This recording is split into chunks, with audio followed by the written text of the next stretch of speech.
એ મારા બધા દર્શકોને મારા બાપા સીતારામ. મંત્રીમંડળનું વિસ્તરણ ક્યારે થશે? હવે આ સવાલનો જવાબ ઘણા બધા ગોતી રહ્યા છે, ખાસ રાજકીય પક્ષના નેતાઓ, કે શું અમારા નેતાને મંત્રી બનાવશે કે કેમ. પરંતુ આજના નિષ્કર્ષમાં કેટલીક એવી વાતો સમજવાનો પ્રયાસ કરીશું કે મંત્રીમંડળના વિસ્તરણમાં નવા ચહેરાઓ કેટલા આવશે, જૂનાને કેટલા ઘર ભેગા કરાશે, અને નવા જે આવશે એની પાછળનું ગણિત શું હશે. કારણ કે એક વસ્તુ સમજી લો કે આ મંત્રીમંડળ એવું કહેવાય છે કે હવેનું જે મંત્રીમંડળ આવશે એ મંત્રીમંડળના ચહેરા પર જ 2027ની ચૂંટણી કદાચ લડશે. એટલે કે 2027ની ચૂંટણી પહેલાં હવે વિસ્તરણ કદાચ ન થાય.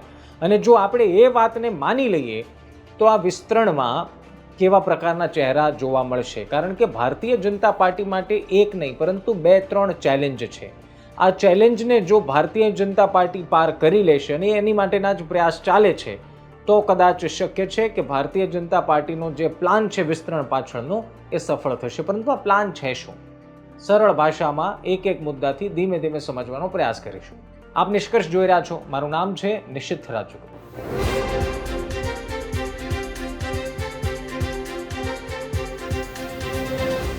તો વિડીયોમાં આગળ વધીએ પહેલાં જો આપને આ વિડીયો ગમે તો લાઈક કરજો, શેર કરજો. પરંતુ જો તમે ગુજરાત તક પર આ વિડીયો વારે વારે જુઓ છો, આ પ્રકારના અમારા વિડીયો જુઓ છો અને હજુ સુધી સબસ્ક્રાઇબ ન કર્યું હોય તો સબસ્ક્રાઇબ કરી લેજો. ખેર, વિડીયોમાં આગળ વધીએ.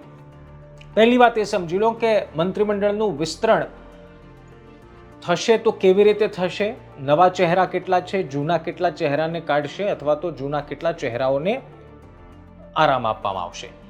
બે પ્રકારની વાતો છે. એક વાત એવી છે કે આ વખતેનું જે વિસ્તરણ છે એ મહાકાય વિસ્તરણ થવાનું છે. એટલે 27ની સંખ્યા મેક્સિમમ મંત્રીમંડળની હોઈ શકે. એટલે એનું ગણિત આપને ખબર જ હશે કે 182ના 15% લેખે તમે મંત્રીમંડળ રાખી શકો. એ લગભગ 27 થાય છે. 27 લોકો મંત્રીમંડળમાં સ્થાન લઈ શકે. એટલે 27નું મંત્રીમંડળ હોઈ શકે. અત્યારના 16નું છે એટલે કે હજુ 8-10 ઉમેરી શકાય. યા તો જમ્બો એટલે કે મહાકાય હશે, યા તો પછી જે છે એનાથી પણ ઓછું તો નહીં હોય પરંતુ એટલું જ હશે. અને શક્ય બન્યું 27 પહેલાં ફરી એક મોટું વિસ્તરણ થાય.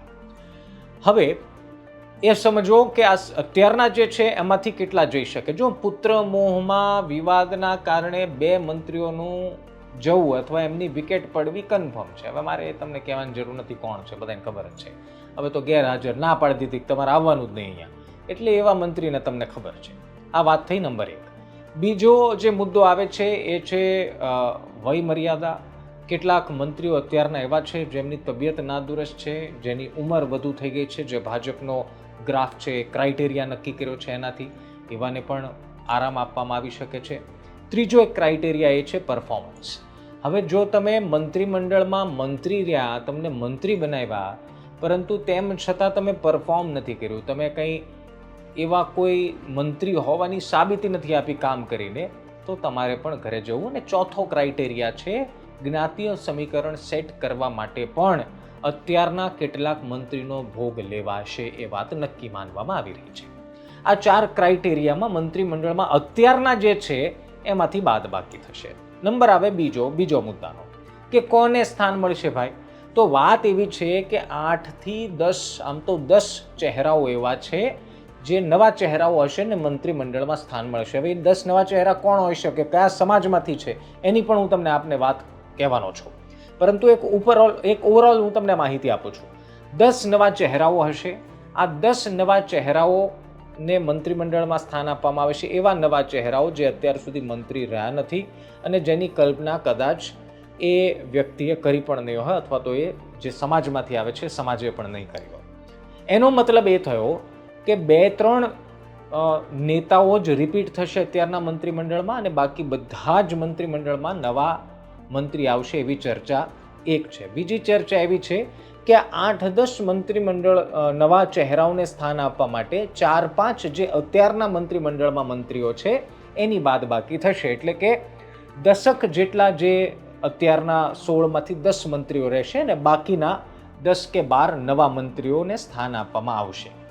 હવે ત્રીજો મુદ્દો કે કોને સ્થાન મળશે, કેવા નેતાઓને સ્થાન મળશે. હવે આપ જુઓ કે ભારતીય જનતા પાર્ટીની આ જે નવી ફોજ તૈયાર થવા જઈ રહી છે ને સાહેબ, એમાં બધાનું બેલેન્સ કરવાનો પ્રયાસ છે ને એટલા માટે જ મોડું થઈ રહ્યું છે.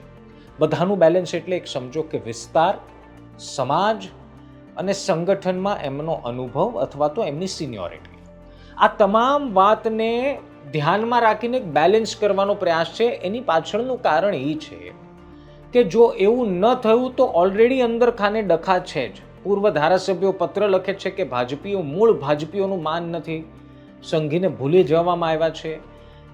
એવા પ્રકારના પત્રો તો તમે વાંચતા જ આવ્યો છો. એ વિવાદોનો સામનો વધુ ન કરવો પડે એની માટેનું આ તિકડમ છે, એની માટેની આ વ્યવસ્થાઓ ગોઠવવામાં આવી છે. હવે કોને કોને સ્થાન મળી શકે તો સમાજ વાઇઝ સમજવાનો પ્રયાસ કરો. સૌથી પહેલા એક સીધી લીટીની વાત એ છે કે ઓબીસી સમાજનું વર્ચસ્વ આ મંત્રીમંડળમાં સૌથી વધારે હશે. આ એક લાઈનની વાત છે. મુખ્યમંત્રી પાટીદાર સમાજના છે. ઓબીસી સમાજને સૌથી વધુ પ્રાધાન્ય આપવા પાછળનું કારણ એ છે, ઉત્તર ગુજરાતમાં 2024માં ભારતીય જનતા પાર્ટી એક બેઠક તો ગેનીબેનના સ્વરૂપે ગુમાવી ચૂક્યું છે, પરંતુ બીજી 2-3 બેઠકો એવી હતી જ્યાં ટફ ફાઇટ હતી, જ્યાં ટફ કોમ્પિટિશન હતી, જેમ કે અમિત ચાવડા, ચંદનજી ઠાકોર. આ તમામ એવી જગ્યાઓ છે કે જ્યાં ભારતીય જનતા પાર્ટીને ગળે શ્વાસ અટકી રહ્યો હતો. એટલે ભારતીય જનતા પાર્ટી સારી રીતે જાણે છે કે જો દક્ષિણ ગુજરાતમાં વન સાઇડેડ લડવું હોય, મહેનત કર્યા બાદ પરિણામ મેળવવું હોય તો ઓબીસી સમાજને પોતાની પક્ષમાં પકડી રાખવો પડશે. બીજી લીટીની વાત એ છે કે લેવા પાટીદાર સમાજનું પણ આ મંત્રીમંડળમાં પ્રભુત્વ વધશે. લેવા પાટીદાર સમાજમાં તમે જીતુ વાઘાણીને પ્રદેશ અધ્યક્ષ તરીકે જોયા છે, જયેશ રાદડિયાને મંત્રી તરીકે જોયા છે. બીજું, અત્યારના જે ડેન્ટ પડ્યો છે, જે વિસાવદરના રૂપમાં ડેન્ટ પડ્યો છે, અને અત્યારના જે ધીરે ધીરે ચર્ચાઓ વધી ગઈ છે, એને બેલેન્સ કરવા માટે પણ લેવા પાટીદાર સમાજનું પ્રભુત્વ વધશે. હવે એનો મતલબ એવો નથી કડવા પાટીદાર સમાજનું પ્રભુત્વ નહીં હોય, પરંતુ પ્રાધાન્ય આપવામાં આવશે ઓબીસી અને લેવા પાટીદાર સમાજને. ત્રીજો મુદ્દો, ક્ષત્રિય સમાજ, જે નારાજ ક્ષત્રિય સમાજ છે, પરસોત્તમ રૂપાલા વાળી જે ઘટના ઘટી, એ જે વિવાદ થયો, એ બાદ જે નારાજગી છે એને દૂર કરવા માટેનો પણ એક પ્રયાસ થશે. હવે એવું શા માટે? કારણ કે ચૂંટણી માથે છે. બીજું, બળવંતસિંહ રાજપૂત સિવાય મંત્રીમંડળમાં અત્યારના એવા કોઈ ચહેરા નથી. બાકી તમે ભૂતકાળ જોઈ લો, પ્રદીપસિંહ જાડેજા જોઈ લો, તમે ભૂપેન્દ્ર ચુડાસમા જોઈ લો, કિરીટસિંહ રાણા જોઈ લો. એક સમય એવો હતો જ્યારે મંત્રીમંડળમાં ક્ષત્રિય સમાજનું પણ પ્રભુત્વ હતું, પરંતુ એ ધીરે ધીરે ઓછું થઈ ગયું. બળવંતસિંહ રાજપૂત મૂળ કોંગ્રેસી અને એમને મંત્રી બનાવ્યા ત્યારે પણ આ વિવાદ હતો. એટલે ક્ષત્રિય સમાજને પણ સ્થાન મળશે. અચ્છા, દર વખતે એવી ફરિયાદો અંદર ખાને થાય છે કે જે નાની નાની જ્ઞાતિઓ છે, શું એને સાચવવાનો પ્રયાસ થશે? તો બિલકુલ થશે. કારણ કે ભારતીય જનતા પાર્ટી સારી રીતે જાણે છે કે આ એ સમાજ છે જે વિજયી બનવામાં એક મોટો પિલ્લર બનીને ઊભા રહે છે. એમને પણ એક બેઠક, એક મંત્રીમંડળમાં સ્થાન મળે તો નવાઈ નહીં, રાજ્ય કક્ષાના હોય કે સ્વતંત્ર કેબિનેટમાં હોય. ચોથો મુદ્દો એ છે કે મૂળ કોંગ્રેસીઓને પણ મંત્રીમંડળમાં સ્થાન મળશે. હવે અત્યારના આપ જુઓ તો 3 થી 4 મૂળ કોંગ્રેસી છે જે મંત્રી છે. એક તો કુંવરજી બાવળિયા લઈ લો, બળવંતસિંહ રાજપૂત લઈ લો, કુંવરજી હળપતિ લઈ લો. જે મૂળ કોંગ્રેસી છે એમને પણ મંત્રીમંડળમાં સ્થાન મળ્યું છે. હજુ એક ચોથા છે, હું કદાચ ભૂલી જતો હોઉં તો.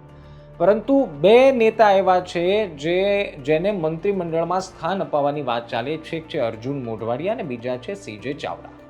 હવે અર્જુન મોઢવાડિયાનું નામ લગભગ નક્કી હોવાનું મનાય છે. હવે ભારતીય જનતા પાર્ટી માટે આ ચેલેન્જ એટલા માટે છે કારણ કે આ પહેલાં જ્યારે કોંગ્રેસીઓને મંત્રીમંડળમાં એન્ટ્રી મળી ત્યારે પણ ભારતીય જનતા પાર્ટીમાં અંદર ખાને એ ચર્ચાઓ થઈ ગઈ હતી કે કોંગ્રેસ છોડીને ભાજપમાં આવેલા લોકોને મંત્રીમંડળમાં વધુ ચાન્સ મળે છે. એટલે એ મુદ્દો ફરી ન ઉઠે એનું ધ્યાન પણ ભારતીય જનતા પાર્ટી આ વખતે રાખશે. તો આ 4 મુદ્દામાં મેં આપને એ સમજાવ્યું કે મંત્રીમંડળ કેવડું હશે, બીજું કેવા લોકોની વિકેટ પડશે, ત્રીજું કેટલા લોકોની એન્ટ્રી થશે, અને ચોથું કેવા પ્રકારની અને કયા સમાજના લોકોની એન્ટ્રી થશે, અને કોંગ્રેસના લોકોની પણ એન્ટ્રી થશે.